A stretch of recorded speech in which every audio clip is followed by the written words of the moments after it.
এবার ইডি স্ক্যানারে নুসরত জাহান রেশনের গম দুর্নীতি মামলায় নুসরতকে তলব করল ইডি।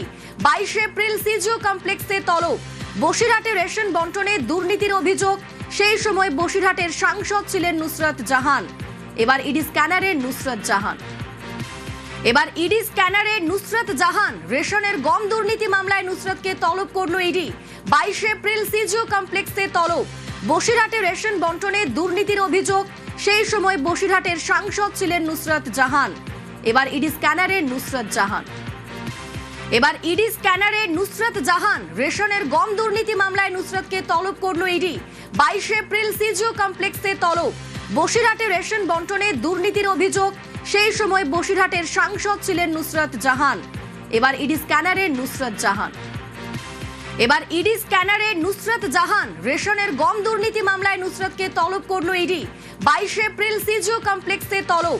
বসিরহাটে রেশন বন্টনে দুর্নীতির অভিযোগ, সেই সময় বসিরহাটের সাংসদ ছিলেন নুসরত জাহান। এবার ইডি স্ক্যানারে নুসরত জাহান রেশনের গম দুর্নীতি মামলায় নুসরতকে তলব করল ইডি। 22 এপ্রিল সিজিও কমপ্লেক্সে তলব।